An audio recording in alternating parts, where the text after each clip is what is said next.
কুরআন মধুর বাণী আমি যখনই শুনি আমার মন ভরে যায়।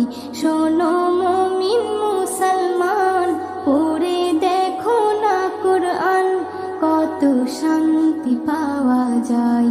কুরআন মধুর বাণী, প্রতিটি হরফে দশ দশ নেকি আছে, আমলে জমা হয়। পাপের খাতা হতে পাপ যায় তোমার হেঁটে, নেকিতে হয় বোঝাই।